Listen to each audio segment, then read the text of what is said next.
Hi friends, என்னோடய first வீடியோவுக்கு அவ்வளோவா வியூஸும் போகல, சப்ஸ்கிரைபும் யாரும் பண்ணலை. It's okay friends. இனிமேல் நம்ம போடுற வீடியோவுக்கு சப்போர்ட் பண்ணுங்கள். இப்போ வாங்க நம்ம வீடியோக்குள்ளே போகலாம். 2 நாளைக்கு முன்னாடி கல்யாண வீட்டில் வாங்கிட்டு வந்த பிரியாணி இருக்குது. கீழே கொட்டினா நாய் தின்னுட்டு செத்து போயிடும். இப்போ என்ன பண்ணலாம்? பேசாமல் வியாபாரம் போட்டு விட்டுருவோமா? அதான் சரி. அப்பாடா, எப்படியோ ஒரு வழியாக கடையை போட்டாச்சு. இனிமேல் விற்று தள்ளிட்டு வீட்டுக்கு போயிடணுப்பா காசை வாங்கிட்டு.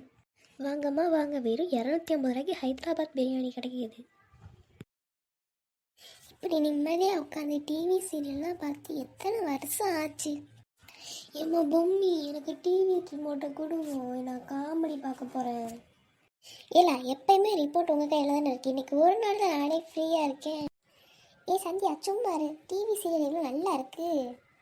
சரி அம்மா, என்னம்மா சமைக்கலையா இன்னும்? நீ சமைக்க ஒரே சடவாக இருக்குல்ல, என்ன பண்ணுறதுன்னு தெரியல. பேசாமல் உங்கள் அப்பாவில் வரும்போது சாப்பாடு வர சொல்லலாமான்னு நினைக்கிறேன். ஜாலி ஜாலி, இன்றைக்கி ஒரு நாள் ஹோட்டலில் பிரியாணி வாங்கி சாப்பிட்டோமா? முதல்ல உங்கள் அப்பான்ட்ட ஃபோன் பண்ணி கேட்போம், அப்புறம் பார்ப்போம். என்னம்மா மம்மி இப்படி தலையில் கொண்டு வைக்க போடுறீங்க? பிரியாணி இன்றைக்கி எனக்கு கண்டிப்பாக வேணும். வாங்கம்மா வாங்க, வெறும் 250 ரூபாய்க்கு ஹைதராபாத் பிரியாணி விற்கிறோம். இந்த ஆஃபரை மிஸ் பண்ணாமல் வந்து வாங்கிட்டு போங்க. ஏம்மா பொம்மி, சின்ன பொண்ணு அத்தை வெறும் 250 ரூபாய்க்கு ஹைதராபாத் பிரியாணி விற்கிறாங்கம்மா, எனக்கு வாங்கித்தாமோ. அது என்னல ஹைதராபாத் பிரியாணி? அம்மா, அது இங்கே செய்கிற மாதிரி இருக்காம்மா, சூப்பராக இருக்குமா, வாங்கி கொடுமா. இதை வாங்கி கொடுத்தா எனக்கு ஒரு வேலை மிச்சம் மாதிரி. சரியில்ல, நான் போய் வாங்கிட்டு வந்துடுறேன். என்ன இவ்வளோ நேரம் கத்தி கத்தி கூப்பிட்டுருக்கோம், யாரையும் காணோம். சின்ன பொண்ணு சின்ன பொண்ணு, வாங்க மீன் கறக்கா, பிரியாணி வாங்க வந்தீங்களா? இல்லைல்ல, நாளைக்கு கப்பல் வாங்க வந்தேன். என்ன மீன் கறக்கா, காலையிலேயே காமெடியா? அப்புறம் என்னல, பிரியாணி கடைக்கு பிரியாணி வாங்க வராமல் கப்பலை வாங்க வர முடியும்? சரி, ஒரு பிரியாணி எவ்வளோ? அதான் இவ்வளோ நேரம் கத்தி கத்தி கூப்பிட்டுட்டு இருந்தேன்க்கா, அப்போ கேட்கலையா? இல்லை, எனக்கு காது வரவரை ஒழுங்காக கேட்க மாட்டேங்குது, சொல்லு எவ்வளோன்னு.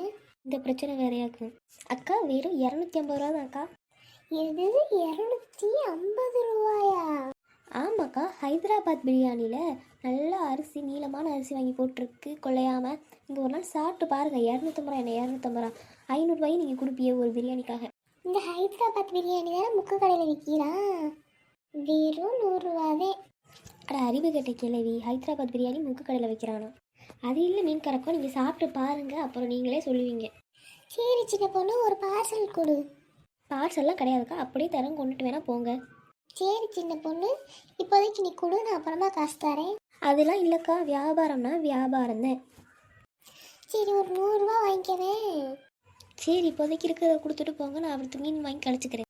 இவன் லேஸ்பட்ட ஆள் இல்லை போலையே, நம்மளை விட கில்லாடியா இருக்கா. இந்தா சின்ன பொண்ணு, வாங்கிக்க. சரியாக்கோ. சரி சின்ன பொண்ணு, நான் போயிட்டு வரேன்.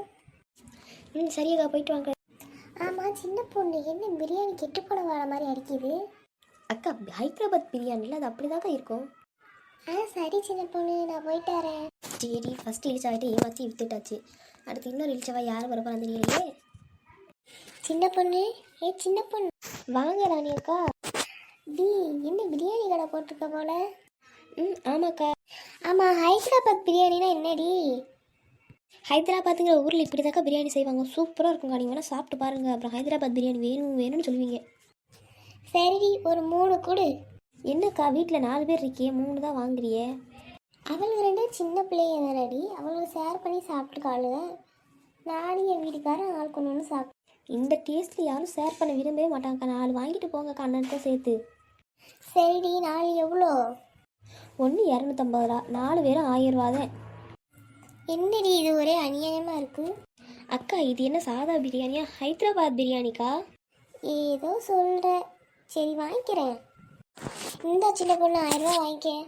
சரி அக்கா. சரி ராணி அக்கா, நீங்கள் போங்க, நான் வீட்டுக்கு பார்சல் கட்டி கொடுத்து விட்றேன், நாளை தூக்கிட்டு போக முடியாது இப்படியே.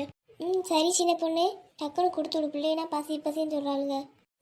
சின்ன பொண்ணு, வாங்க சரோஜாக்கா. என்ன இந்த சைடு? நீ தானே பிரியாணி பிரியாணின்னு கத்திக்கிட்டு இருந்த, வீட்டில் பிள்ளை இருக்கவா விடுதுக. எத்தனை பிரியாணிக்கா வேணும்? 50 100? என்னை பார்த்து எப்படி தெரியுது, ஒரு ஊருக்கே வாங்குற மாதிரி தெரியுதா? இல்லைக்கா, நீங்கள் ரொம்ப பெரிய இடம், அதான் கேட்டேன். நீ வந்து பார்த்த நான் பெரிய இடங்கிறத? இல்லைக்கா, பல வீடுகள் வச்சிருக்கியே, அதான் கேட்டேன். வாய் ரொம்ப பேசாம ஒரு 4 பிரியாணி கொடு. சரிங்க சரோஜாக்கா. 4 பிரியாணி எவ்வளோ? வெறும் 1000 ரூபா தான்க்கா. இதில் என்ன இருக்கு, நீ 1000 ரூபா கேட்குற? அதை நீங்கள் சாப்பிட்டு பார்த்தா தான் தெரியும். ரொம்ப பேசாமல் நாளை கட்டி கொடு. அப்போ காசு? நான் ஒன்றும் இந்த ஊரை விட்டு ஓடி போயிட மாட்டேன், ஜிபேல போட்டு விடு.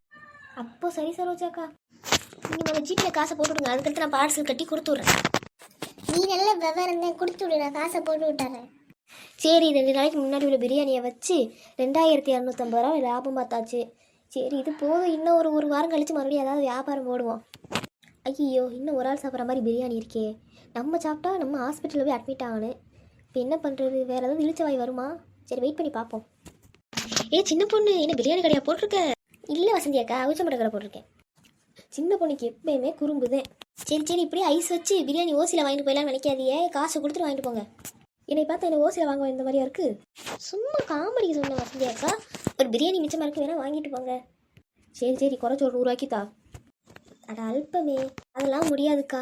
250 ரூபா 250 ரூபா தான். நான் எவ்வளோ பொருள் வாங்கி போட்டிருக்கேன் தெரியுமா சமைக்கிறதுக்கு? அப்படின்னு வாங்கியிருப்பேன் பிரியாணி அரிசி, எண்ணெய், வெங்காயம், தக்காளி, அவ்வளோதானே. அது நம்ம ஊர் பிரியாணிக்கு, இது ஹைதராபாத் பிரியாணி. அதுக்கு எவ்வளோ பொருள் வாங்கணும்னு கணக்கு போடணும் தெரியுமா? சரி சின்ன பொண்ணு, ஒரு பிரியாணி தானே கடைசியாக கிடக்குன்னு சொல்கிறேன், அது எனக்கு கொஞ்சம் சும்மா கொடுத்தா என்ன? நீ வாங்கவே வேணாம் வசந்தியக்கா, போயிட்டு வாங்க. சின்ன பொண்ணு சரித்தா, ஹைதராபாத் பிரியாணிங்கிறத நான் கூட பார்த்ததில்ல, இந்த தடவை நீங்கள் சாப்பிட்டு பார்ப்போம். சரி வசந்தி அக்கா, இப்போதைக்கு காசு இல்லை பார்த்துக்க, வீட்டு சைடு வரும்போது வாங்கிக்க. இப்போதைக்கு பிரியாணி மட்டும்தான். 4 முடி காசு தரலாம், 4 முடி அத்து விட்டுருவேன். அதெல்லாம் தந்துடுவேன்ல, இப்போ பிரியாணி கொடு. பிரியாணி என்ன சளிச்சவாடு அடிக்குது? அக்கோ, இது நம்ம ஊர் பிரியாணி இல்லை, ஹைதராபாத் பிரியாணி. இதோட ஸ்மெல்லே இப்படி தான் இருக்கும். சரி சின்ன பொண்ணு, நான் சாப்பிட்டு பார்த்து எப்படி இருக்குன்னு சொல்கிறேன். சரி, இன்றைக்கி வியாபாரத்தை முடிச்சாச்சு. பிரியாணி வாங்கிட்டு போனவங்க நிலைமை தான் என்னன்னு தெரியலை. சரி, அதை நாளைக்கு பார்ப்போம். ஹாய் பூ, எல்லாரும் எப்படி இருக்கீங்க? இந்த ஸ்டோரி உங்கள் எல்லாருக்கும் பிடிச்சிருக்கும். பிரியாணி வாங்கிட்டு போனவங்க நிலமை என்னென்னு நம்ம அடுத்த பாட்டில் எனக்கு 7 மணிக்கு போடுவோம். மறக்காமல் மிஸ் பண்ணாமல் எல்லாரும் பார்த்துருங்க. அதே மாதிரி அடுத்து என்ன வியாபாரம் போடலாம்ங்கிறத கமெண்ட் பண்ணுங்கள், நான் அந்த வியாபாரத்தை போடுறேன். எல்லோரும் சப்போர்ட் பண்ணுங்க பூ, உங்களை நம்பி தான் ஓப்பன் பண்ணியிருக்கு.